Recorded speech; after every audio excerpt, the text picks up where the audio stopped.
Kalau saya itu terkadang memohon sama Allah itu apa? Ya Allah, sederhanakan dunia saya, tapi istimewakan rezeki saya. Kenapa? Karena dunia itu konteksnya itu negatif, Pak. Yang terkadang bisa menyebabkan banyak di antara kita itu mendapatkan fitnah dari dunia. Tapi fitnah rezeki nggak ada, Pak. Fitnah dunia ada, fitnah rezeki itu nggak ada. Makanya akhirnya kita di situ mendapatkan bahwasanya kata dunia dan rezeki ketika sudah beda, itu yang menjadikan akhirnya kita di dalam perjalanan hidup, nanti kalau pagi-pagi kita keluar dari rumah, istri kita nanya, mau kemana Pak pagi-pagi? Nyari rezeki, bukan nyari dunia. Karena penggunaan kalimat yang benar, yang sesuai dengan frekuensi yang Allah terangkan di dalam kehidupan kita, itu yang akan mendatangkan berbagai macam kebaikan di dalam kehidupan kita. Allah itu menyebut kata rezeki itu maknanya positif, Pak. Tapi Allah tidak menyebut kata dunia kecuali maknanya negatif. Selamat datang di channel Langkah Iman Istiqomah. Jangan lupa like, komen, dan subscribe. Dan semoga kita semua mendapatkan ilmu yang bermanfaat. Amin. Semoga kita senantiasa mendapatkan kebaikan di sisi Allah dan kita mendapatkan hati yang mampu untuk membaca setiap hikmah dalam setiap peristiwa. Karena sesungguhnya salah satu karakteristik hati yang baik dan hati yang bersih itu adalah hati yang mereka mampu mengambil hikmah dalam setiap peristiwa. Kalaupun kita mendapatkan satu peristiwa, satu takdir yang menimpa pada kehidupan kita, yang terpenting itu adalah bagaimana kita mengambil hikmah. Supaya hikmah itu menjadi perenungan di dalam perjalanan kita dan supaya kita tidak pernah lepas prasangka baik kita kepada Allah. Kita tentunya paham, Pak, di antara kita ada yang diwafatkan sebelum COVID. Ada pula di antara sahabat kita diwafatkan ketika COVID. Ada pula di antara kita yang masih disehatkan oleh Allah ketika melewati COVID dan kita juga pernah menjadi penyintas COVID. Hikmahnya apa yang harus kita gali dalam setiap peristiwa? Mungkin bisa jadi teman-teman kita yang wafat, saudara kita yang wafat ketika COVID, mungkin karena mereka orang yang rajin meminta husnul khatimah kepada Allah. Sehingga Allah menghadirkan bala, Allah menghadirkan wabah, di mana setiap orang yang meninggal ketika wabah itu mereka mendapatkan status kematian husnul khatimah. Dan Allah mengabulkan permohonan mereka dan permintaan mereka. Diwafatkan mereka ketika wabah supaya Allah punya alasan memberikan status kepada mereka husnul khatimah. Apa hikmahnya untuk kita? Kita juga menjadi penyintas COVID tetapi kita masih diberikan kesehatan sampai hari ini. Mungkin Allah masih memberikan kesempatan waktu kepada kita supaya kita memulangkan hati kita sebelum berpulangnya jasad dan fisik kita. Supaya kita memperbanyak tobat kita kepada Allah dan memperbanyak bekal kita kepada Allah. Inilah yang disebut dengan hikmah. Dan inilah yang menjadikan kita senantiasa berdoa dan berharap, senantiasa memohon kepada Allah. Semoga kita di dalam perjalanan kehidupan kita bukan hanya diberikan ilmu, kita bukan hanya diberikan petunjuk, tapi kita memohon kepada Allah supaya kita diberikan hikmah di dalam perjalanan hidup. Imam Ibnu Qayyim itu mengatakan siapapun yang mampu melihat segala sesuatu dalam perspektif hikmah, maka dia adalah orang yang lapang hatinya dan paling mudah menjalani kehidupan. Tapi biasanya orang yang paling cepat pikirannya, paling sempit hatinya, orang yang tidak mampu mengambil hikmah dalam setiap peristiwa. Inilah yang menjadikan kita memahami setiap hikmah di dalam kehidupan. Kalau ada di antara kita dikayakan oleh Allah, mungkin hikmahnya Allah pilih kamu dan hartamu supaya kamu mampu berinfak sebanyak-banyaknya di jalan Allah. Kalau ada di antara kita merintis bisnis, mungkin gagal, mungkin tidak sukses. Mungkin hikmahnya adalah karena kita kalau kaya mungkin kita akan lupa dengan Allah dan kita lupa dengan masjid ketika kita tidak mampu melazimi amal soleh kalau kita kaya. Itulah hikmah. Dan hikmah itulah yang menjadikan kita lapang di dalam kita menjalani kehidupan. Karena setiap peristiwa yang Allah berikan di dalam kehidupan kita tidak pernah lepas dari pelajaran yang Allah ingin berikan di dalam kehidupan kita. Dan itulah yang disebut dengan hikmah. Makanya Allah berfirman di dalam surat Al-Baqarah 269. Allah menyampaikan, yu'til hikmata ma yasha' wa ma yu'tal hikmata faqad utiya khairan katsira. Allah itu memberikan hikmah kepada hamba yang Allah kehendaki. Dan barang siapa orang yang diberikan hikmah oleh Allah, maka dia telah mendapatkan banyak kebaikan di sisi Allah. Itulah yang dinamakan dengan hikmah. Bapak ada yang kaya, hikmahnya. Mungkin Bapak dipilih oleh Allah menjadi agen dan distributor kebaikan yang Allah titipkan rezekinya melalui Bapak. Supaya Bapak terus memberikan kebaikan dan manfaat kepada orang di sekitar kita. Kalau kita dijadikan tidak kaya, bukan Allah jahat sama kita. Mungkin hikmahnya adalah kalau kita kaya, kita lupa sama Allah. Maka Allah jadikan kita biasa supaya kita tidak mudah untuk lupa dari Allah Subhanahu wa taala. Itulah hikmah. Makanya kalau ada di antara ibu dan bapak mikir, kok saya nggak punya mobil listrik ya Ustadz. Mungkin hikmahnya kalau punya mobil listrik ibu kesetrum. Ya. Jadi akhirnya Allah tidak berikan kepada kita mobil listrik. Itulah yang dinamakan dengan hikmah. Oh kurang dekat, ya. Saya dekatkan. Hikmahnya saya suruh mendekatkan mic. Jadi disitulah akhirnya kita memahami segala peristiwa harus dilihat dari sudut pandang hikmah. Kalau bapak merasa bapak menjadi suami sudah baik, tapi diuji dengan istri. Mungkin hikmahnya adalah Allah ingin memberikan pahala kesabaran untuk bapak. Karena mungkin dosanya bapak ketika sebelum menikah itu banyak. Sehingga Allah jadikan istri kita hadir menjadi ujian kita untuk menggugurkan dosa-dosa kita. Itulah hikmah. Ya.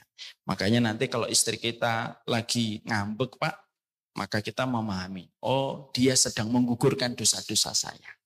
Sebagaimana ketika ada seorang istri mendapatkan suaminya tidak sesuai dengan harapan dia, supaya istri itu tidak jatuh cinta kepada manusia dan lupa dengan Allah.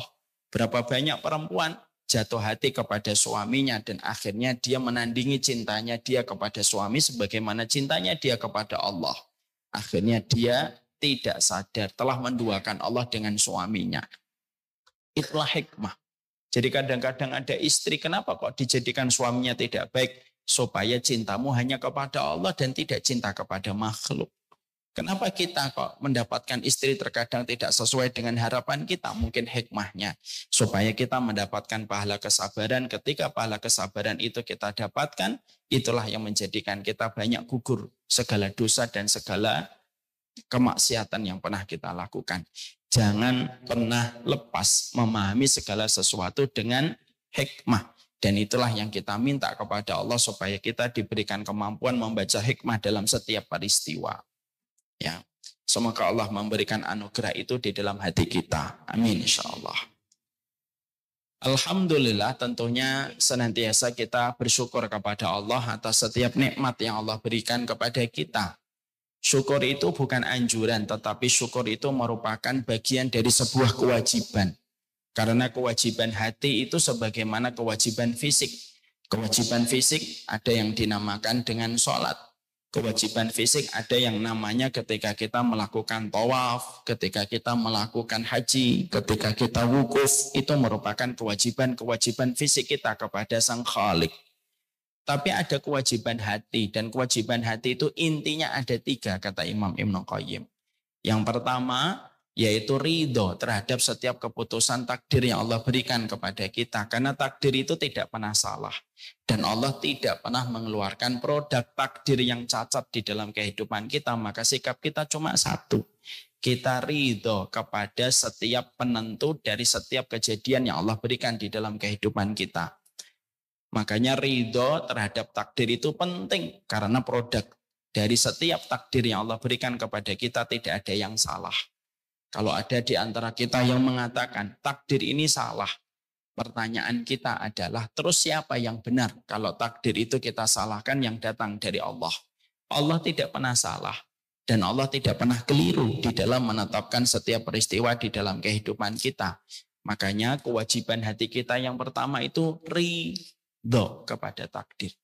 Makanya apapun peristiwa berat yang kita dapatkan, maka kita pegang dada kita dan berkata, raditu billahi robba.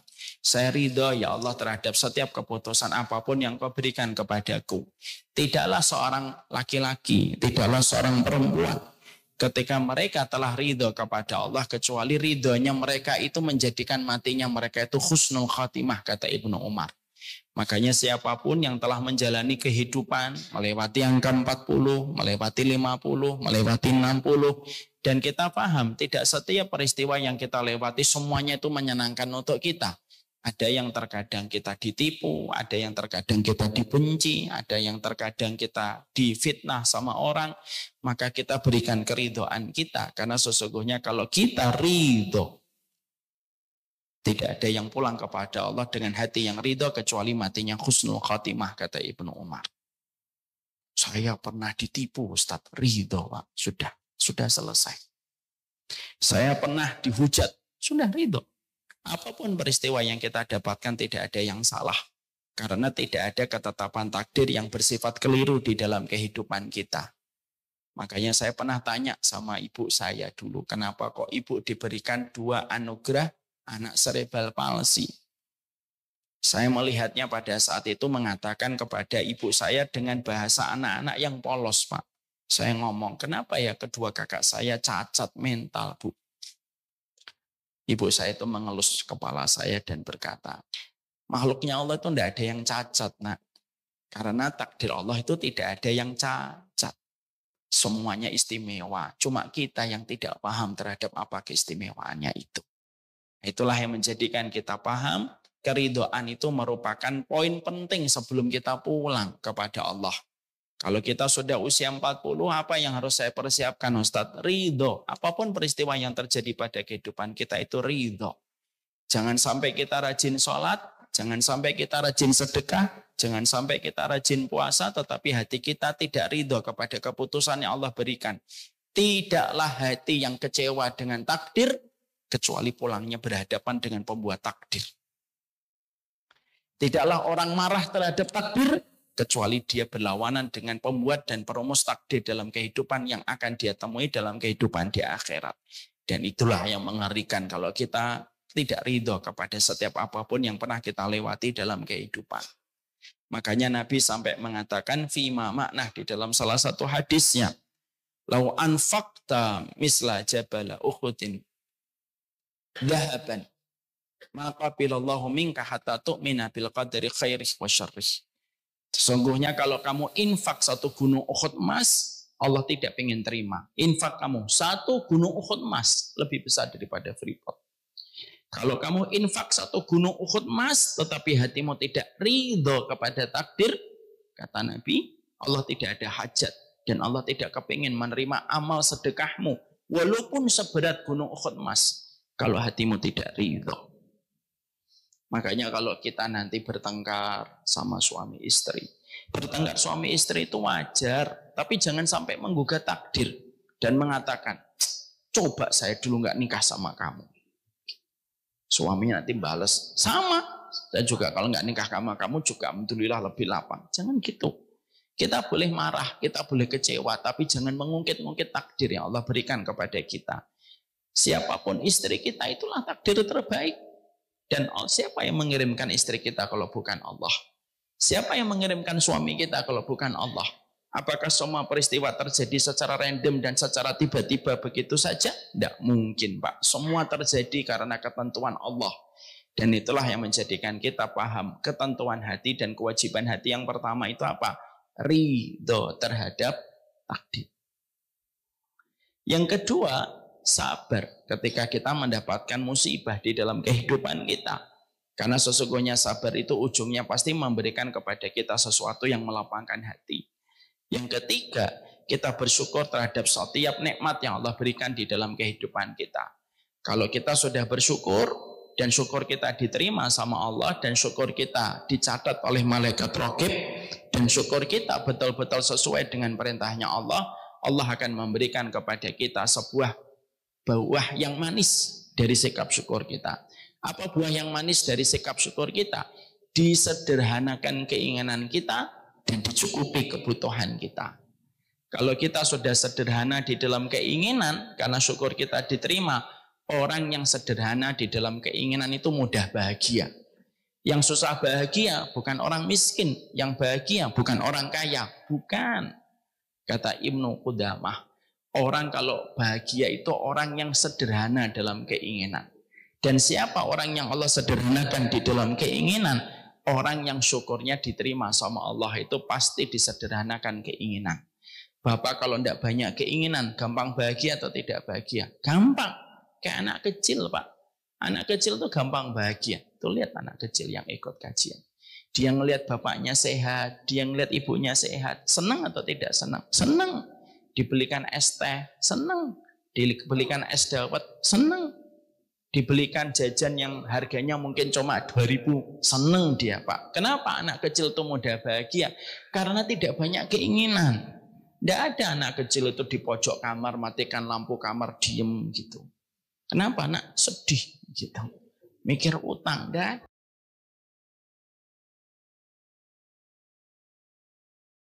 Bahagia tidak banyak keinginan. Kenapa kita yang tua ini terkadang susah bahagia? Karena keinginan kita banyak.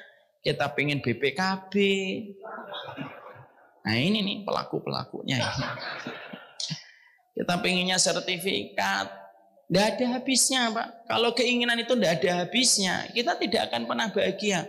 Punya rumah di Jakarta, pengen punya rumah di Kediri. Sudah punya rumah di Kediri, pengen punya rumah di lereng gunung. Sudah punya rumah di lereng gunung, pengen punya rumah di pinggir pantai. Sudah punya rumah di pinggir pantai, pengen punya rumah di tengah lautan. Bertetangga sama Nyi Roro Kidul. Tidak ada habisnya, Pak. Makanya ketika kita bersyukur, Allah menyederhanakan keinginan kita. Kalau kita sederhana keinginan itu, kita gampang bahagia. Saya itu yang penting bisa sholat di Nurul Huda itu sudah senang. Gampang bahagia. Saya itu yang penting habis ngaji, setelah itu makan roti, setelah itu makan lodeh dan pecel.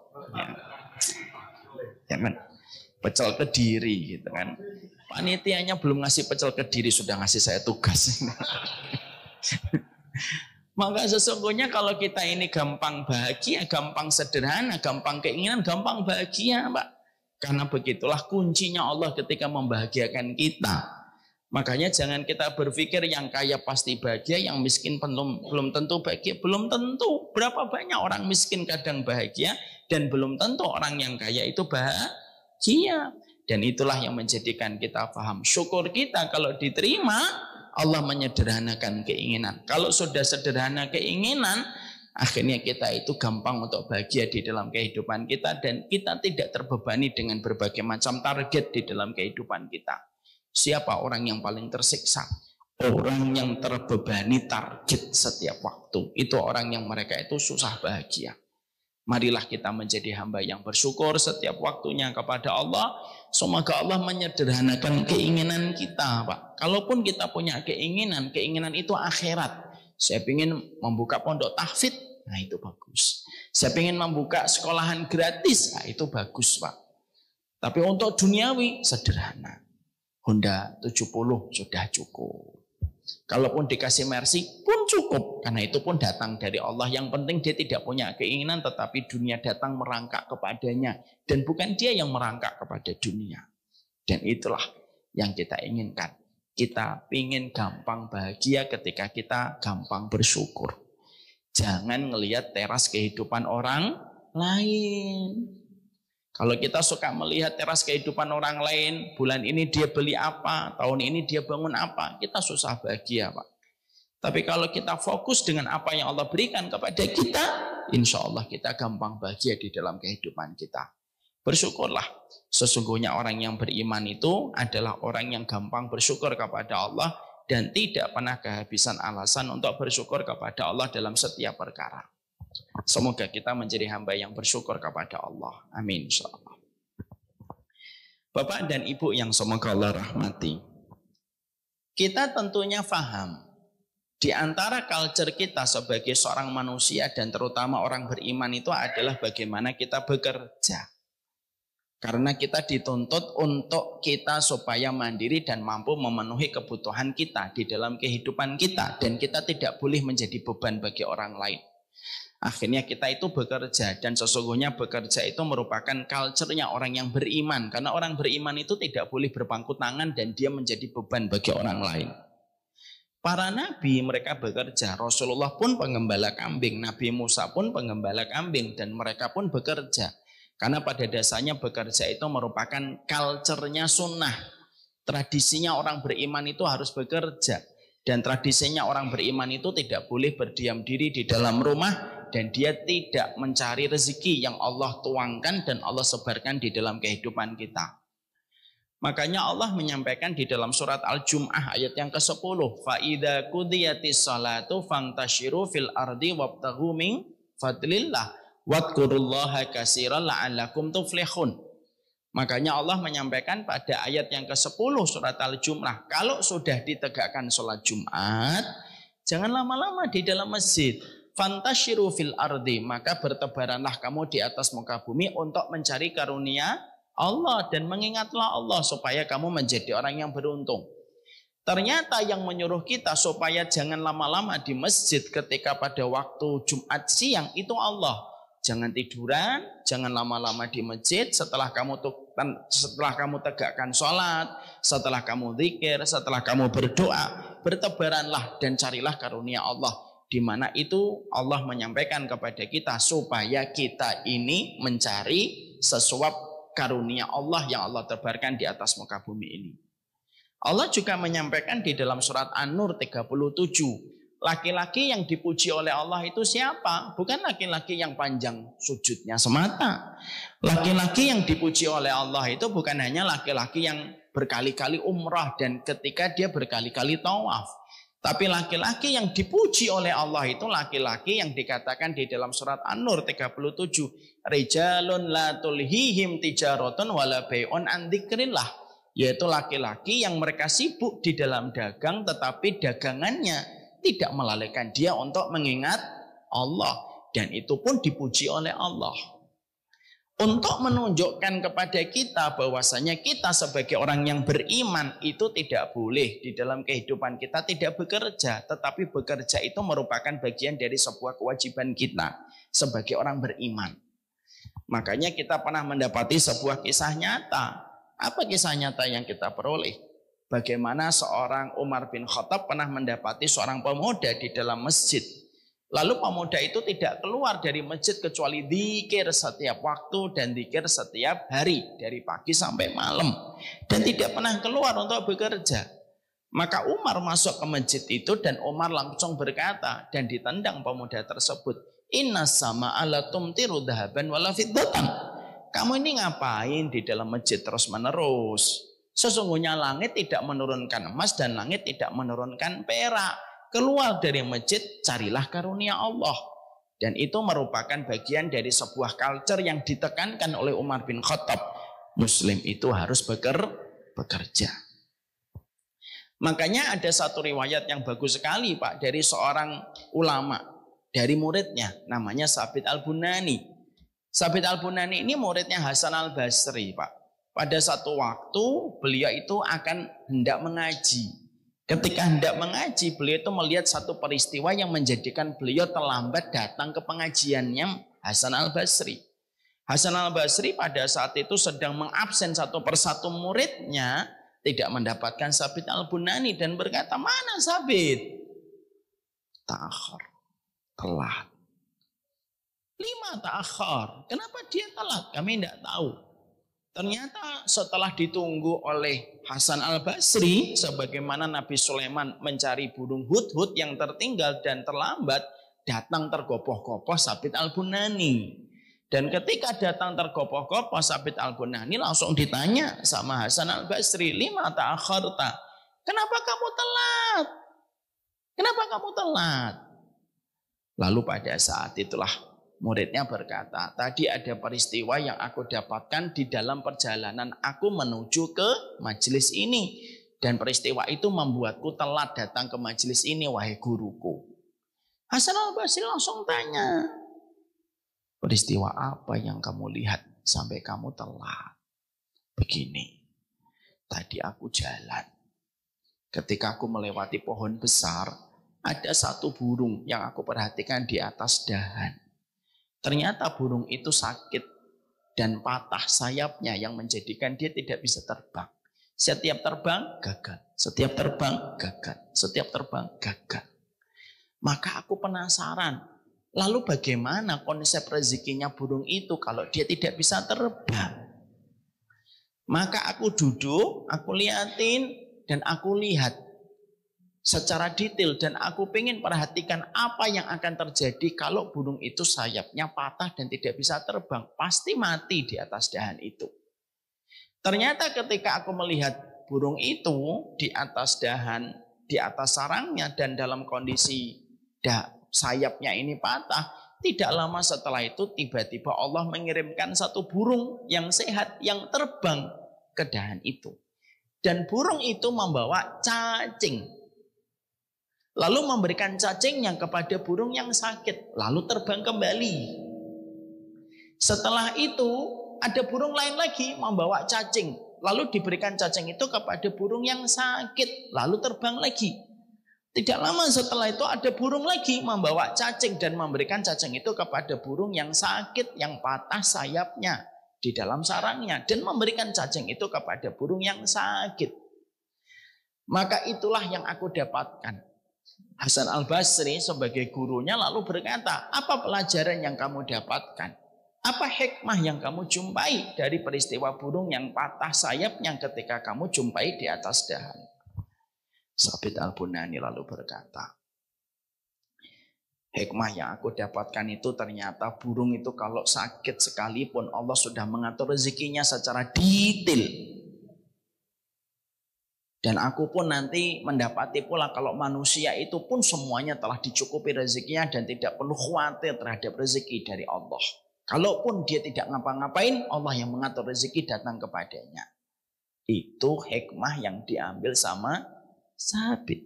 Dan mungkin hikmah sebagian besar Bapak dan Ibu. Tapi ternyata Hasan Al-Basri ketika melihat peristiwa itu, Hasan Al-Basri mengatakan, kenapa kamu menempatkan dirimu sebagai burung yang sakit? Kenapa kamu tidak mempersepsikan dan tidak mengumpamakan dirimu sebagai burung yang sehat, yang membawa cacing kepada burung yang sakit? Betapa rendahnya kualitas dirimu sebagai burung yang sakit. Jangan gitu. Emang ngomongnya pakai bahasa Indonesia Ustadz? Enggak, pakai bahasa Arab.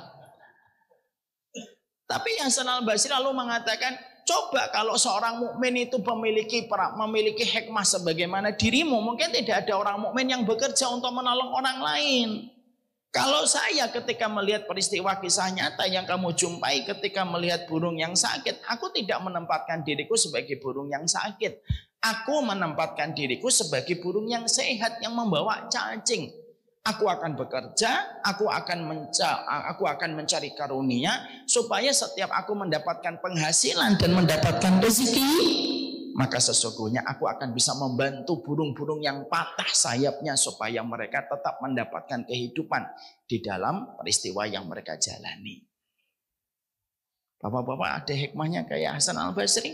Udahlah Pak, jujur, hikmahnya Bapak nggak kayak Hasan Al-Basri. Tapi disitulah akhirnya kita menjumpai dan kita mendapatkan. Berarti bekerja, berdagang, berbisnis itu merupakan bagian dari sebuah culture-nya kehidupan orang yang beriman.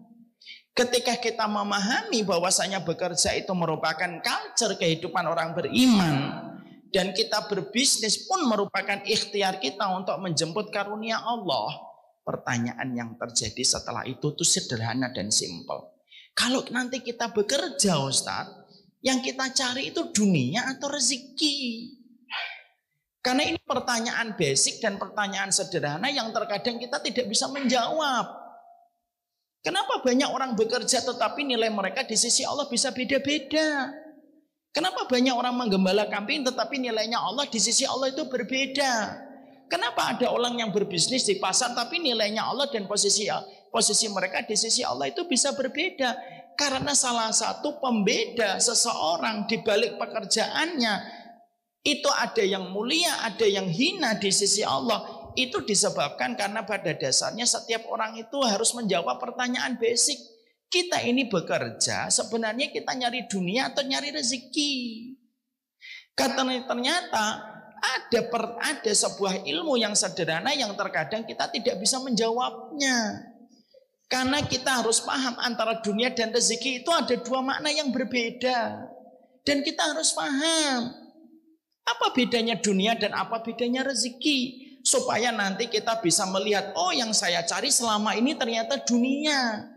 Supaya kita paham, oh selama ini yang saya cari nanti ternyata rezeki.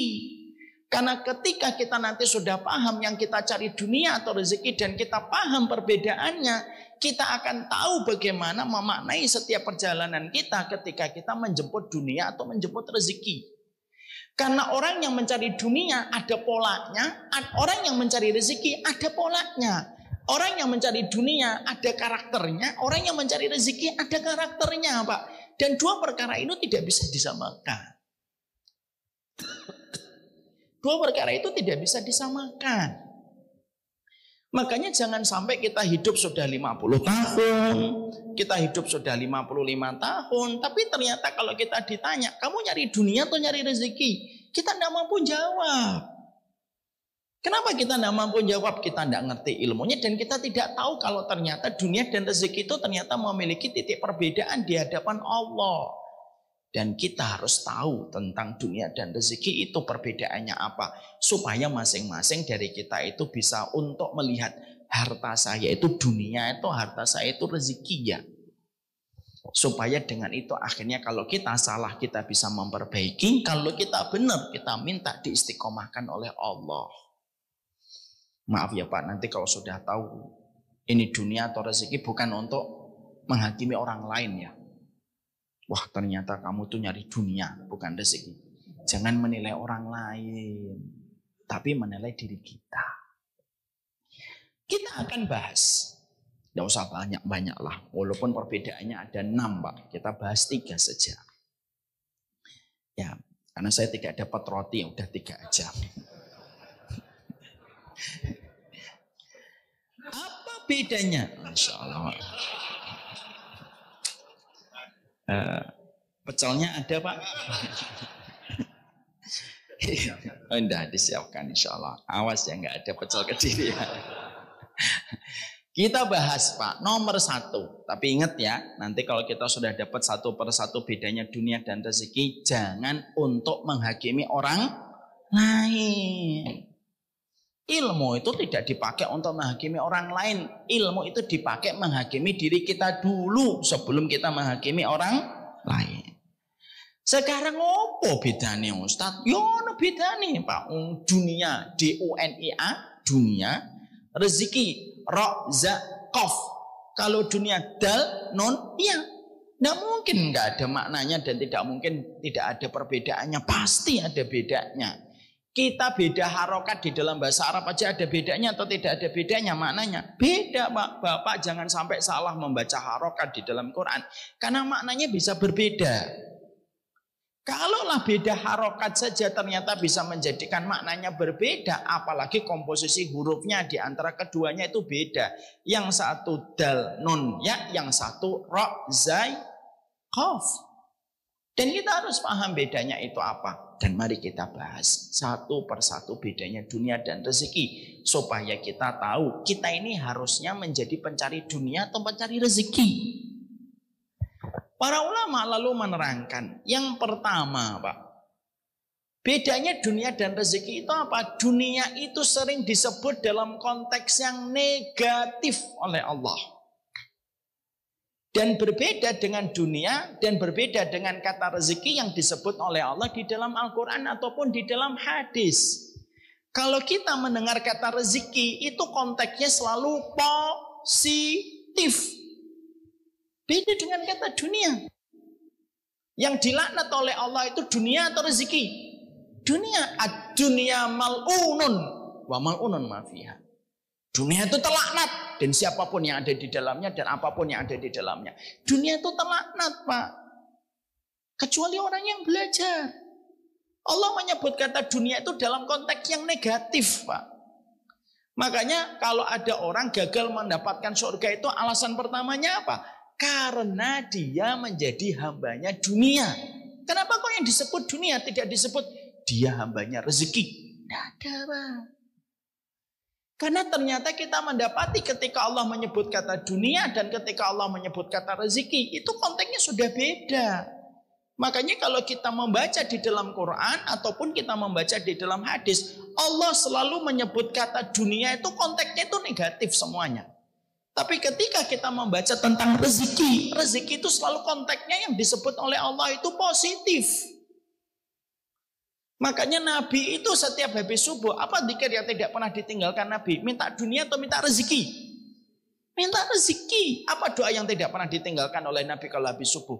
Allahumma inni as'aluka ilman nafi'an wa rizqan thayyiban wa amalan mutaqabbala.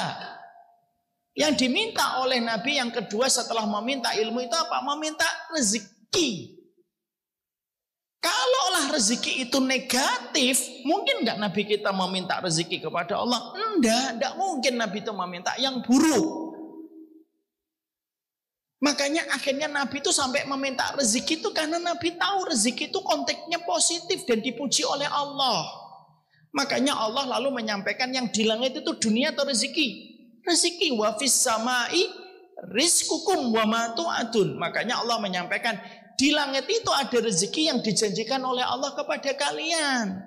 Dan Allah menyebut air hujan pun rezeki. Untuk menunjukkan kepada kita bahwasanya kata rezeki itu kata yang sifatnya itu positif, Pak. Makanya terkadang permintaan saya kalau saya memohon kepada Allah, ini Bapak boleh contoh boleh tidak, tapi saya menggunakan bahasa Indonesia. Kalau saya itu terkadang memohon sama Allah itu apa? Ya Allah, sederhanakan dunia saya, tapi istimewakan rezeki saya. Kenapa? Karena dunia itu konteksnya itu negatif, Pak. Yang terkadang bisa menyebabkan banyak di antara kita itu mendapatkan fitnah dari dunia. Tapi fitnah rezeki nggak ada, Pak. Fitnah dunia ada, fitnah rezeki itu nggak ada. Makanya akhirnya kita di situ mendapatkan bahwasanya kata dunia dan rezeki ketika sudah beda, itu yang menjadikan akhirnya kita di dalam perjalanan hidup. Nanti kalau pagi-pagi kita keluar dari rumah, istri kita nanya, mau kemana Pak pagi-pagi? Nyari rezeki, bukan nyari dunia. Karena penggunaan kalimat yang benar, yang sesuai dengan frekuensi yang Allah terangkan di dalam kehidupan kita, itu yang akan mendatangkan berbagai macam kebaikan di dalam kehidupan kita. Allah itu menyebut kata rezeki itu maknanya positif, Pak. Tapi Allah tidak menyebut kata dunia kecuali maknanya negatif. Ya. Maka itulah yang menjadikan seseorang sudah mulai hati-hati terhadap kalimat itu. Orang kapitalis, mereka mencari dunia, Pak. Makanya orang kapitalis atau orang materialisme, Pak. Puncaknya materialisme itu apa, Pak? Puncaknya materialisme dalam buku-buku yang saya baca itu 3, Pak. Kekayaan, kemewahan, dan kekuasaan. Itu puncaknya materialisme, Pak. Makanya maaf, kalau kita ngejar kekayaan, kemewahan, dan kekuasaan, itu nggak ada limitnya, Pak. Makanya tidak akan selesai, kan? Makanya yang didapatkan oleh penguasa-penguasa Romawi pada zaman Nabi, yang mereka dapatkan itu dunia. Tapi yang didapatkan oleh Utsman bin Affan dan Abdurrahman bin Auf itu apa? Rezeki. Makanya janganlah kita sampai kalau minta berdoa gitu sama anak itu jangan sampai ya Allah bukakan dunia untuk anak saya. Jangan, Pak. Pilih kalimat yang lebih diridhoi oleh Allah. Bukakan rezeki untuk anak saya. Karena rezeki itu maknanya baik. Dan rezeki itu tidak terbatas di dunia, Pak. Rezeki itu sampai nanti kita ke surga itu pun rezeki. Tapi kalau dunia selesai dengan adanya hari kiamat, selesai, Pak. Sudah selesai dunia dengan hancurnya dunia ini dengan adanya hari kiamat. Mari kita buka surat At-Tolaq. Dibuka surat At-Tolaq. Bagi yang membawa Quran dibuka. Saya ingin bapak-bapak ada yang baca. Ayat yang ke-11. A'udzu billahi minasy syaithanir rajim. Rasulan yatlu 'alaikum ayatillahi mubayyinatin liyukhrijal ladzina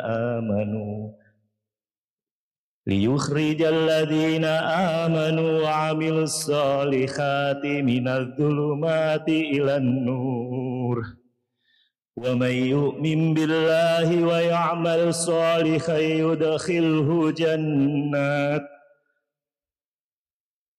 ويعمل صالحا يدخله جنات تجري من تحتها الأنهار خالدين فيها أبدا قد أحسن الله له رزقا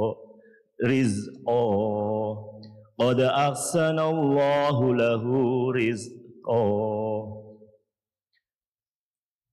Dengan mengutus seorang Rasul yang membacakan ayat-ayat Allah kepadamu yang menerangkan bermacam-macam hukum, agar dia mengeluarkan orang-orang yang beriman dan mengerjakan kebajikan dari kegelapan kepada cahaya. Dan barang siapa beriman kepada Allah dan mengerjakan kebajikan, niscaya dia akan memasukkannya ke dalam surga-surga yang mengalir di bawahnya sungai-sungai. Mereka kekal di dalamnya selama-lamanya.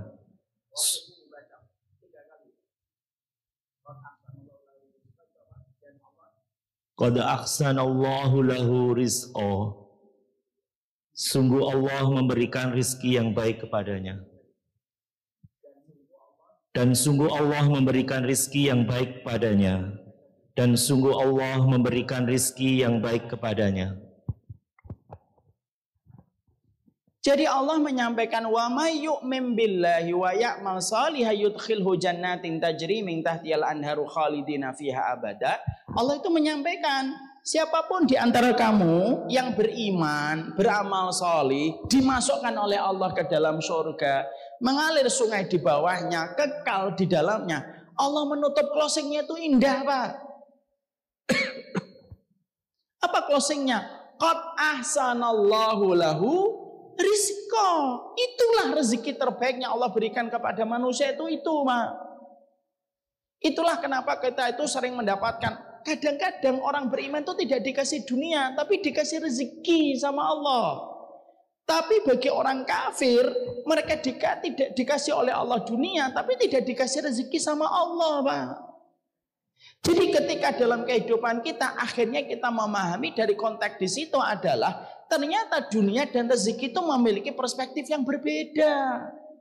Makanya ketika kita nanti nyekolahin anak, nanti ketika kita membimbing anak kita, kalimat yang selalu kita sampaikan janganlah dunia, tapi kalimat yang kita sampaikan itu apa? Nyari rezeki. Nah, karena rezeki itu konteksnya adalah sesuatu yang diridhoi oleh Allah. Makanya doanya Nabi Musa itu apa? Warzuqni fahma. Berikan kami ilmu. Sampai ilmu pun disebut oleh Rasulullah, oleh Nabi Musa dengan kata rezeki. Karena apa? Sesungguhnya ilmu itu pun merupakan rezeki di dalam kehidupan kita.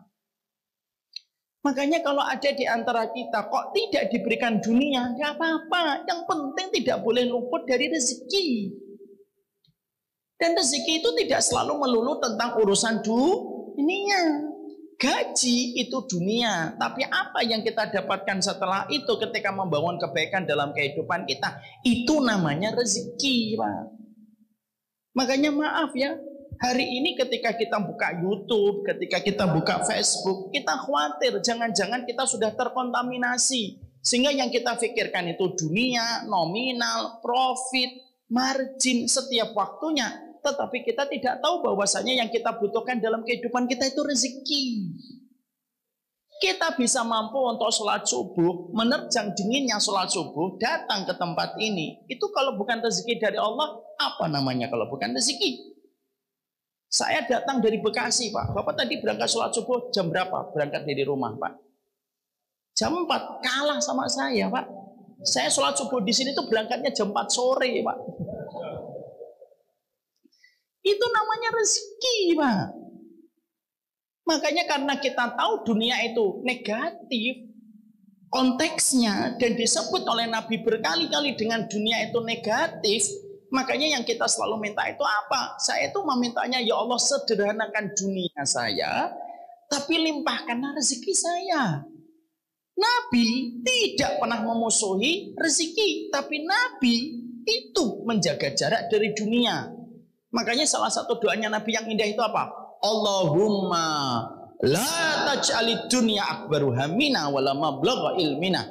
Ya Allah, jangan engkau menjadikan dunia itu puncak tertinggi kehidupan kami. Janganlah engkau menjadikan dunia itu merupakan tujuan kami belajar. Karena yang merusak kehidupan kita itu dunia, Pak. Apa perkara yang bisa menjadikan kita berbuat syirik kepada Allah? Dunia. Apa perkara yang bisa menyebabkan seorang wanita itu melepaskan kehormatannya dan dizinai? Dunia, Pak. Apa yang menjadikan wanita berjoget-joget di depan TikTok untuk mendapatkan viewer? Dunia. Itu semuanya dunia. Kalau rezeki tidak mungkin menjadikan orang itu akhirnya berkubang dengan perkara yang dibenci oleh Allah. Kalau itu rezeki. Kenapa? Rezeki itu konteksnya itu betul-betul sangatlah indah di sisi Allah. Makanya betul kalau ada sebagian ahli hikmah itu mengatakan Allah membagi dunia kepada setiap orang. Tapi Allah tidak memberikan rezeki kepada setiap orang kecuali kepada orang yang Allah kehendaki. Itu namanya rezeki. Ya. Jadi dari sini saja kita sudah nampak perbedaan. Makanya indah betul surat Al-Tolak tadi, Pak. Jadi Allah itu menerangkan peta perjalanan manusia. Kalau dia beriman, beramal solih, dimasukkan ke dalam surga. Ditutupnya Allah itu indah. Qad ahsanallahu lahu rizqa. Itulah rezeki terbaik yang Allah berikan, Pak. Masuk surga itu rezeki, Pak. Selamatnya kita dari kubur, rezeki. Mampu menjawabnya kita pertanyaan mungkar dan nakir, itu rezeki. Anak kita mampu untuk soli, dia tidak mau zina ketika dari muda, itu rezeki, Pak. Itu rezeki, Pak. Mungkin anak kita penghasilannya cuma UMR, dunianya UMR. Tapi rezekinya menembus langit, Pak, ketika dia selamat dari perzinahan, Pak. Tadi malam dalam perjalanan saya ke sini, Pak. Dalam perjalanan saya ke sini, saya buka di Instagram. Ada kejadian kisah nyata, Pak. Anak SD tertangkap oleh orang tuanya, chatnya itu sudah bicara tentang seks, Pak. Anak SD, Pak. 6 SD. Itu sudah bicara seksnya vulgar. Mereka mengadakan seks itu dalam perbincangan WhatsApp. Sampai akhirnya ketahuan ibunya. Dan ibunya orang tuanya ini yang men-share ini supaya memberikan edukasi kepada setiap orang tua. Itu apa enggak remuk, Pak, kayak gitu. Itulah dunia, Pak. Dunia itu menjadikan orang berzina. Dunia itu menjadikan orang ngambil yang haram. Dunia itu menjadikan orang itu rela, Pak, ngambil riba dari bapak. Lalu bapak disuruh kerja selama 15 tahun hanya untuk bayar bunganya. Itu dunia. Itu dunia. Karena kalau rezeki itu tidak tega orang kayak gitu, Pak. Ada nggak orang tega, Pak, membebani bapak dengan bunga 15 tahun? Kalau orang itu punya cinta di dalam hatinya dengan rezeki, tidak mungkin dia berani membebani orang untuk kerja selama 15 tahun dengan bunga. Itu dunia semuanya. Dan dunia itulah yang disenangi oleh setan. Rezeki itu nggak disenangi oleh setan, Pak. Saya kadang-kadang mikir ya, maaf ya, Pak. Orang Cina saja, bukan Muslim, Pak. Itu dia aja tahu. Hal yang paling brengsek di atas muka bumi ini itu riba, kata dia. Karena betul-betul merusak tatanan. Ini yang ngomong orang nggak Muslim loh, Pak. Kalau dalam bahasa perspektif tema yang sedang kita bahas itu apa? Itulah dunia, Pak. Makanya kalau pikiran kita semenjak kita mendidik anak dari anak kecil sampai besar, pikiran kita hanya dunia, rugi besar kita dalam kehidupan kita. Kita sekolahnya SD di sini, nah, SMP-nya nanti kamu di sini, SMA-nya kamu nanti di sini, kuliahnya nanti di sini, nanti kerja di sini. Kalau hanya itu yang kita pikirkan, ya hanya sebatas dunia yang kita peroleh. Dan kita nggak dapat apa-apa setelah itu. Apa yang kita dapatkan setelah anak kita menggenggam dunia? Apakah kita pasti dimuliakan? Belum tentu, Pak. Karena dunia itu pangkal dari semua kerusakan. Makanya Nabi mengatakan, hubbud dunya ra'su kulli khati'atin. Cinta sama dunia itu pangkal dari segala kerusakan. Tapi beda dengan rezeki. Rezeki itu memberikan makna kebaikan dalam kehidupan kita, itu rezeki. Kita mampu haji, walaupun kita secara hitung-hitungan kalkulasi tidak mampu untuk haji, tapi kita mampu haji, itu namanya rezeki. Istri kita dalam kondisi taat kepada kita, lalu dia mudah untuk minta maaf sama kita kalau terjadi sengketa dan terjadi pertengkaran, itu rezeki, Pak.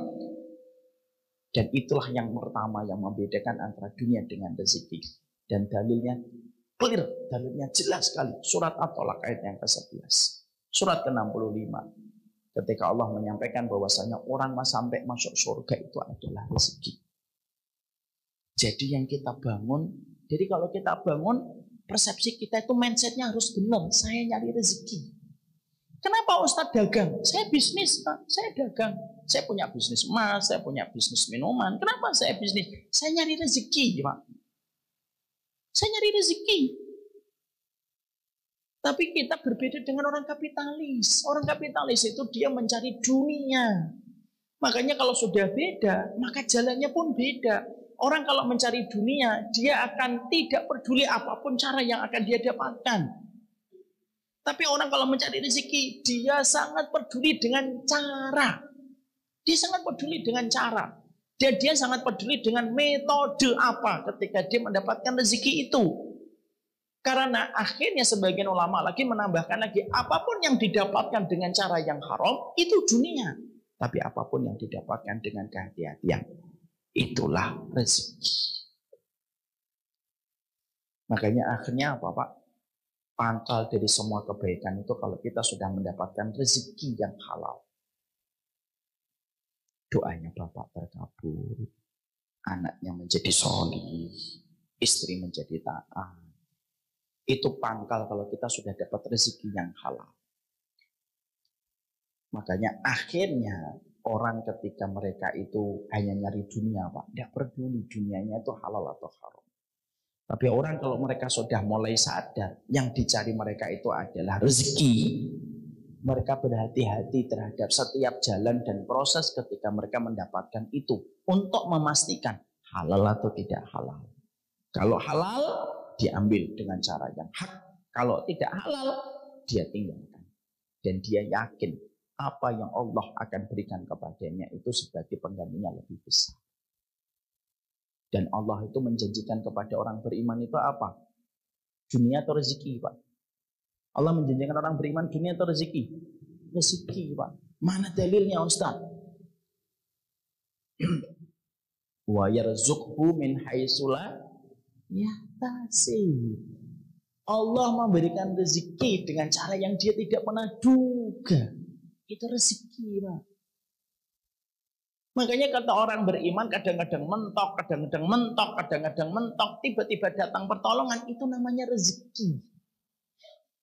Kadang-kadang Allah itu kadang-kadang Allah itu melambatkan rezeki untuk kita, Pak. Supaya melihat kejujuran kita untuk menunggu rezeki itu, Pak.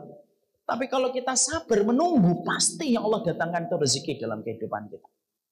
Ini contoh kisah nyata, Pak. Saya yakin Bapak dan Ibu juga pasti pernah memiliki kisah nyata semacam ini.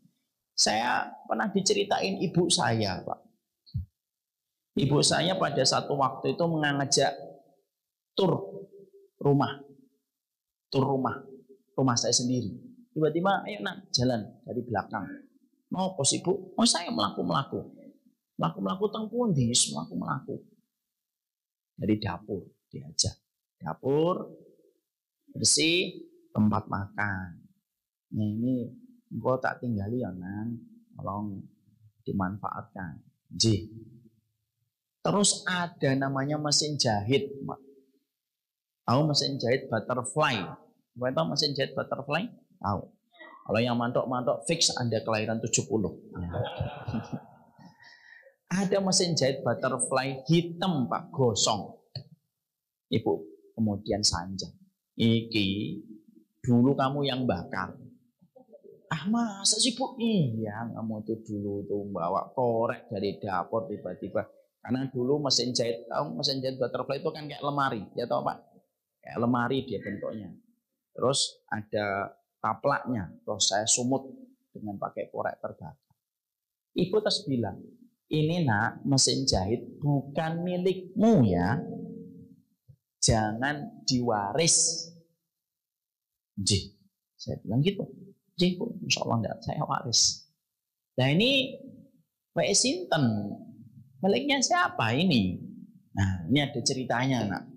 Coba Pak, ceritanya begini.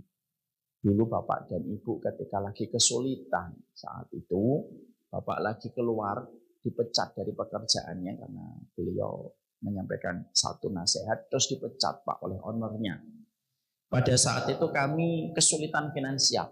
Ibu sih nggak ngomong finansial, kami kesulitan uang. Lalu bapak dan ibu itu ngobrol ketika sebelum tidur, Pak yo, itu mesin jahit didol mawon, Mas.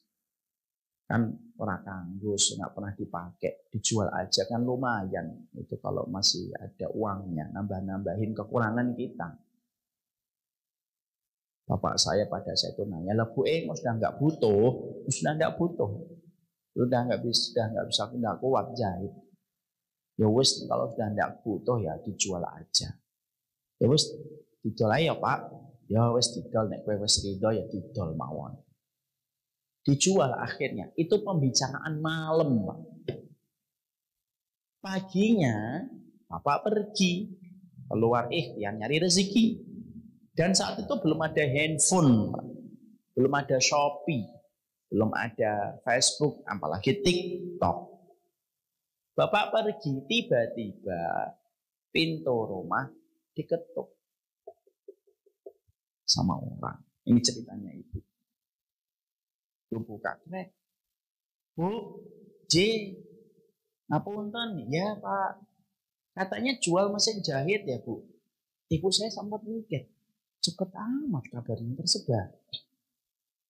Perasaan baru tadi malam ngomong. Lah ibu saya mikir, oh bapak pasti sudah ngomong kemana-mana ini kalau mesin jahit itu dijual. Dan saat itu ibu tuh karena sudah mikir bapak yang ngasih tahu, langsung ngomong, ya saya mau jual mesin jahit ini mesinnya Pak, tapi hitam ya Pak karena dibakar sama anak saya dulu waktu kecil. Oh iya Bu, saya boleh lihat mesinnya? Boleh. Masih bisa enggak? Masih. Tahu kan Pak, mesin jahit itu kan dulu tenaganya dari kaki Pak, yang gini-gini Pak. Jadi kalau ada bapak-bapak pengajian, kalau pas pengajian sila terus kakinya begini-begini ya, itu dulu penjahit ya berarti. Diliatin Pak, diliatin gitu. Setelah itu ditawar Pak, 150.000, akhirnya sepakat di harga 150.000. Tahun 90-an 94, 96 lah. Saya lupa tahunnya. Sudah dibayarlah 150.000 Pak. Ketika mau dibayar Pak, Ibu langsung mengatakan, monggo dipundhut mawon. Wah Bu, saya mboten beto pick up. Nah niki abot wong kula beto cuma sepeda motor. Mboten sakit kula beto. Saya perlu terjemah enggak? Enggak usah kan? Ya udah paham. Saya mboten beto pick up Bu. Benteng mriku mawon. Enjing kula pundhut. Lho Pak nek ngoten nggih artone di pundhut rumiyin. Alah mboten usah Bu. Mangke nek kula pundhut rumiyin, mangke malah entek oleh kula. Lho mboten saged napa wong barang burung dipundhut kok ataupun diparingke. Mboten napa-napa. Mboten Pak, mboten Bu mangke. Tolong banget dibetok mawon artone. Akhirnya Ibu, ya sudah Pak, besok diambil toh. Besok dipundhut toh, besok diambil. Insyaallah diambil. Sudah Pak.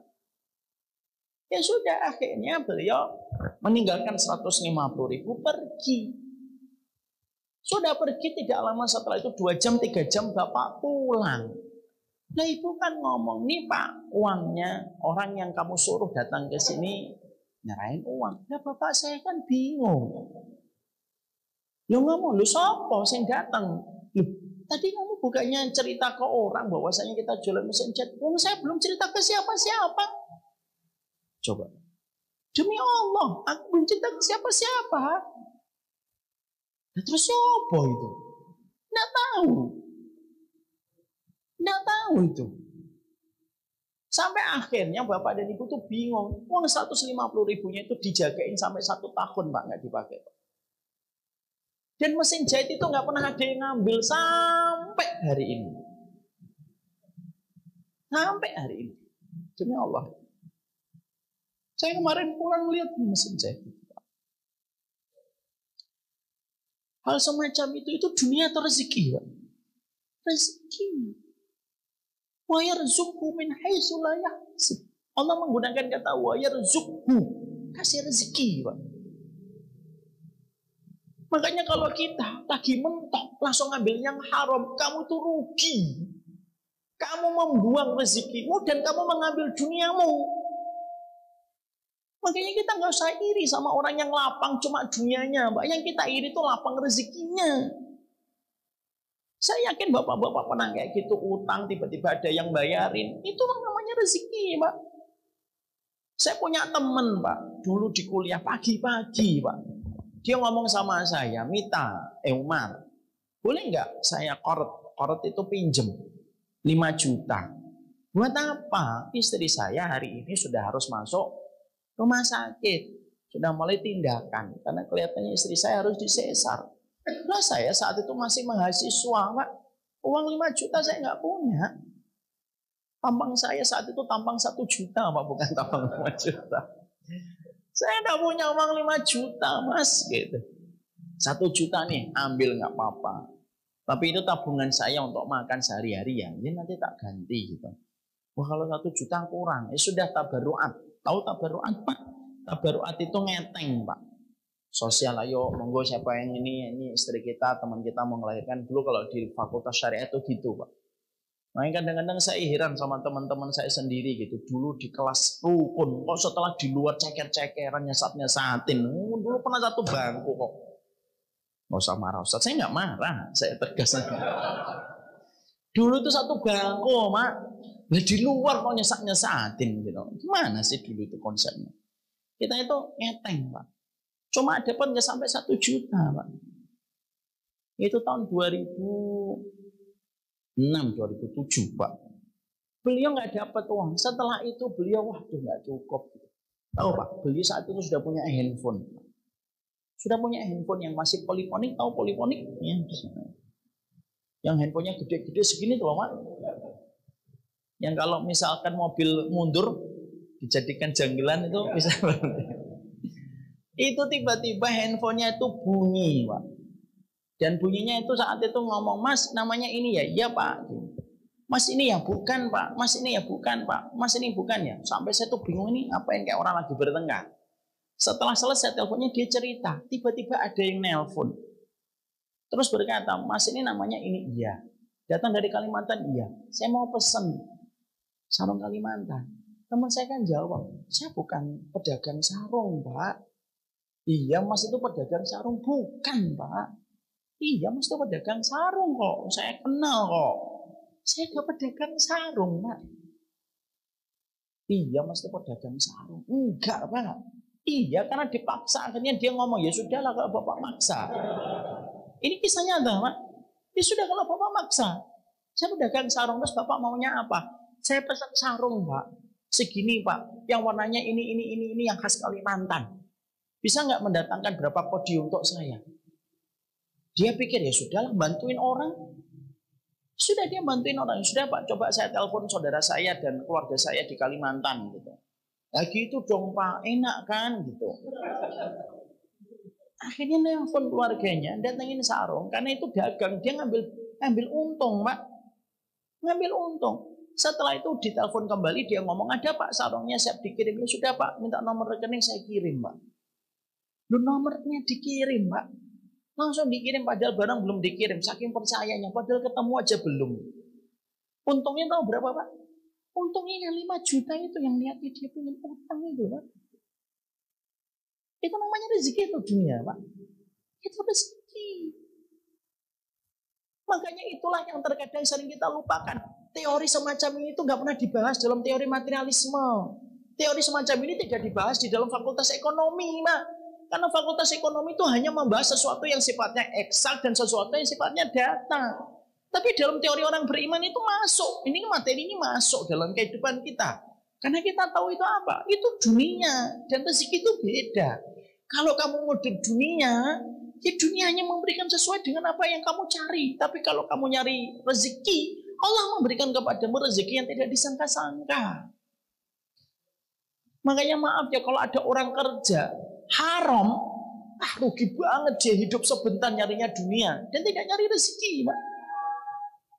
Dan pembayarannya itu terlalu mahal. Kalau yang kita cari itu hanya dunia dalam kehidupan kita. Dan itu yang pertama. Nggih, monggo, Pak. Berarti bedanya apa dunia dengan rezeki? Dunia itu sifatnya apa, negatif atau positif? Negatif. Rezeki itu sifatnya positif atau negatif? Positif. Makanya disitulah kita mulai paham kenapa Allah menggunakan kata rezeki berulang-ulang di dalam Quran. Wa may yattaqillaha yaj'al lahu makhraja wa yarzuqhu min haitsu la yahtasib. Wa fis samai rizqukum wa ma tu'adun. Qad ahsanallahu lahu rizqa. Kenapa Allah menggunakan kata rezeki terus? Karena beda rezeki dengan dunia. Paham ini yang pertama, Pak. Apa yang kedua?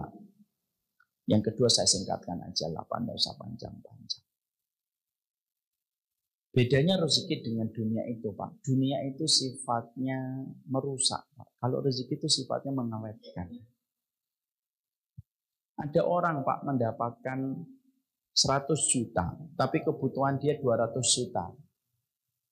Itu namanya merusak, Pak. Dan itulah dunia. Nggak ada cukupnya, Pak. Nggak ada limitnya. Ini berdasarkan hadis dari Baihaqi, Pak Imam Baihaqi ketika Nabi mengatakan, "Mangkanat hammuhud dunya, ja'alallahu faqrahu baina ainihi." Kalau orang itu hidupnya fokus hanya untuk nyari dunia, maka dijadikan kacamata kefakiran itu tepat di pelupuk matanya. Kalau kacamata kefakiran itu apa? Kalau kacamata kefakiran dipakai, ya berapapun dunia itu ya terasa kurang, Pak. Makanya sifatnya dunia itu merusak. Dapatnya 1 miliar, tapi kebutuhannya 2 miliar, Pak. Dapatnya 500 juta, tapi suaminya berzina. Itu namanya merusak. Itu dunia itu kayak gitu. Dapatnya 5 miliar, Pak, tapi anaknya benci sama bapaknya. Setiap bapaknya pulang, masuk ke garasi. Anaknya nutup pintu, Pak, kamarnya cekrek-cekrek dan tidak mau ketemu sama bapaknya. Itu namanya dunia, Pak. Kata Syekh Mutawalli Asy'arawi, dunia itu sifatnya merusak. Makanya tidak salah kalau dunia itu diibaratkan dengan air laut. Di dalam surat Al-Kahfi. Dan air laut itu merusak nggak besi? Merusak, Pak. Dunia itu merusak, makanya kalau terlalu banyak, yang namanya air laut kalau terlalu banyak atau air itu terlalu banyak itu nggak bisa dimanfaatin, betul atau tidak? Bapak kalau punya air 1 jeding bisa dimanfaatin, tapi kalau kita punya air 1 lantai nggak bisa dimanfaatin, Pak. Makanya kan kalau di daerah Bekasi ada yang banjir gitu ya. Ini banjirnya sampai seberapa, Pak? Katanya sampai 2 meter, enggak Ustaz. Banjirnya cuma sampai mata kaki. Tapi lantai 2. Bisa dimanfaatin atau tidak bisa dimanfaatin? Tidak bisa dimanfaatin, Pak. Dunia itu sifatnya merusak, Pak. Kalau rezeki sifatnya mengawetkan, Pak. Kadang-kadang Bapak mendapatkan rezekinya UMR 5 juta atau 4 juta. Tapi kebutuhan Bapak cuma 3 juta, itu namanya rezeki. Bapak kadang-kadang mendapatkan cuma 3 juta, Pak. Tapi setiap motor Bapak pulang ke garasi, anak-anak Bapak itu langsung menyambut Bapak dengan ceria. Ada yang pegang kakinya Bapak, ada yang megang tasnya Bapak, ada yang ngambil kunci motornya Bapak, ada yang ngambilkan air minum untuk Bapak. Itu namanya rezeki, Pak. Bapak cuma di kampung, gajinya cuma paling cuma untuk petani, tapi sekalinya Bapak meninggal dunia, seluruh tetangga sampai ujung desa datang untuk takziah. Itu namanya rezeki, Pak. Di kota, Pak. Mungkin rezekinya, mungkin dunianya banyak, Pak. Gajinya mungkin 15 juta, 20 juta. Tapi kalau meninggal, sepi yang takziah, Pak. Terutama kalau meninggalnya jam kantor. Itu namanya dunia, Pak. Makanya akhirnya rezeki itu selalu mengawetkan, Pak. Kadang-kadang cuma 5 juta, kebutuhan cuma 3 juta, Pak. Bisa nabung 2 juta. Yang satu nabung untuk umroh. Yang 1 juta bisa untuk jalan-jalan sama anak, sama istri. Beli cilok, beli martabak. Dan anak kita sudah senang. Itu namanya rezeki. Makanya yang sifatnya membuat kita itu kecukupan, itu namanya rezeki, Pak. Makanya akhirnya orang yang mencari rezeki itu ada jamnya. Tapi orang yang mencari dunia nggak ada jamnya, Pak. Orang kalau mencari rezeki, jamnya apa? Kata Nabi, yaitu sebagaimana burung taghdu himasan wa taruhu bitonan. Kalau kamu nyari rezeki, takarannya itu ada. Perginya pagi dalam kondisi perutnya kosong, pulangnya sore dalam kondisi perutnya penuh. Kira-kira berapa jam itu nyari rezeki Pak? 6 jam, 8 jam. Selesai Pak. Selesai. Dia tidak lupa untuk taklim, dia tidak lupa untuk ngaji, dia tidak lupa untuk bantu dakwah, dia tidak lupa datang ke masjid. Itu namanya rezeki Pak. Tapi kalau orang sampai nyari dari pagi, pulang tengah malam, padahal Nabi mengibaratkan bahwasanya kita nyari rezeki itu kayak burung. Mana ada burung pulang tengah malam Pak? Karena dunia itu tidak punya jam. Dunia itu tidak punya jam Pak. Makanya kenapa kok hiburan malam atau dunia malam itu terkadang lebih menggeliat di kota besar? Karena itu perputarannya dunia, bukan rezeki Pak. Kalau rezeki itu menjadikan orangnya tetap taklim, tetap ngaji, tetap bisa sholat, tetap bisa didik anak, tetap bisa ketemu istri, itu rezeki. Kita tetap mencari pekerjaan, tetapi kita tetap paham dan sadar kewajiban-kewajiban kita. Tapi kalau dunia, enggak Pak. Dunia bisa-bisan Pak. Siang jadi malam, malam jadi siang. Anak tidak pernah diperhatikan kecuali hanya dibelikan mainan semata. Di malam ada teman saya, tim saya, cerita. Apa beliau ceritanya? Beliau mendapatkan satu kasus Pak. Ada satu keluarga, anaknya bermasalah. Ketika bermasalah, lalu apa ketika ditanya dan dikonsultasi sama tim saya ini, beliau ditanya, masalahmu tuh kenapa? Apa jawaban anak? Mama terlalu sibuk di kantor. Tidak punya waktu untuk saya. Itu dunia. Dunia itu selalu meminta tumbal. Makanya kalau kita datang ke dukun, lalu minta pesugihan, ada tumbalnya atau tidak? Ada. Dunia itu selalu minta tumbal. Maka itulah yang menjadikan kita akhirnya paham. Kalau sifatnya mengawetkan, itu namanya rezeki. Tapi kalau sifatnya menjadikan kita tidak pernah cukup dan selalu kurang, dari satu kapan menjadi dua, dari dua kapan menjadi tiga, dari tiga kapan menjadi empat, itu dunia Pak. Dan zikirnya kita lebih sering kepada rekening daripada pemberi rekening. Zikirnya kita kepada saldo lebih banyak daripada zikir kita kepada pemberi saldo. Nah itu dunia. Kalau Bapak sudah terlalu sering menghitung, terus-terusan menghitung sehari 3 kali dihitung terus, itulah yang dimaksudkan oleh Allah. Alladzi jama'a malau wa addada. Dikumpulin, dihitung, dikumpulin, dihitung, dikumpulin, dihitung. Itu dunia. Kalau rezeki mah nggak dihitung, ya dihitung sesekali saja, dihitung sebagai bagian dari planning yang dia ingin berikan kebaikan untuk keluarganya, tapi tidak pernah terlalu sering. Ini bukan berarti Bapak nanti tidak boleh ngitung-ngitung loh ya. Nanti Bapak transaksi terus dikembalikan, Pak dihitung, maaf, saya tidak mau ngitung-ngitung dunia, jangan gitu. Tapi itulah yang kedua. Paham sampai di sini?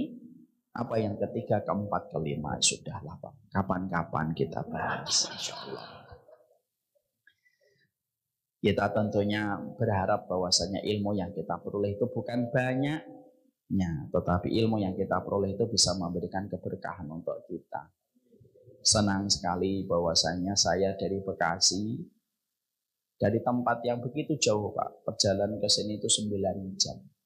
Tapi akhirnya dipertemukan di masjid ini, kalau bukan Allah yang mengaturnya tentunya tidak mungkin terjadi. Inilah rezeki Pak. Rezekinya kita berjumpa dengan sebagian muslim dan sebagian mukmin, itu rezeki terbaik dalam kehidupan kita. Semoga Allah senantiasa memberikan kebaikan kepada kita. Semoga Allah menyederhanakan dunia kita, melimpahkan rezeki kita. Dan istri kita itu rezeki, suami kita itu rezeki. Makanya kenapa kalau kita membahagiakan istri kita, rezeki kita tambah. Ya itulah rezeki konsepnya. Kenapa kalau ada seorang istri patuh sama suaminya, rezeki suaminya jadi mudah? Itulah konsepnya rezeki. Konsepnya rezeki itu tidak pernah bisa diteorikan sebagaimana ekonomi diteorikan makro dan mikro. Barakallahu fikum. Ini sudah jam 6 dan saya juga harus segera pindah ke Kediri Pak. Karena persiapan untuk kajian berikutnya di Halal Bihalal Majelis Ta'lim Istiqomah. Dan sudah jam 6 lebih, tentunya Bapak dan Ibu pasti punya kegiatan. Tadi satu persatu sudah ada yang pergi Pak. Dan saya orangnya sensitif sekali. Mari kita cukupkan kajian kita pada kesempatan pagi ini. Ada yang pengen bertanya? Tidak ada, alhamdulillah. Insyaallah. Mari kita akhiri apa yang kita pelajari pada kesempatan ini. Semoga Allah memberikan kebaikan di dalam kehidupan kita, insyaallah. Semoga kita sudah mulai paham. Jangan sampai dunia masuk pada keluarga kita, tapi yang kita cari dan yang masuk pada keluarga kita itu adalah rezeki. Rezeki yang baik mendatangkan rezeki yang baik. Dunia yang rusak mendatangkan berbagai macam kerusakan. Sudah Pak, jangan tergiur dengan instannya dunia ketika menawarkan kepada kita nominal Pak. Saya ulang kembali. Janganlah kita tergoda dengan instannya dunia ketika menawarkan nominal untuk kita. Karena yang kita nanti bayar lebih besar dari apa yang kita dapatkan.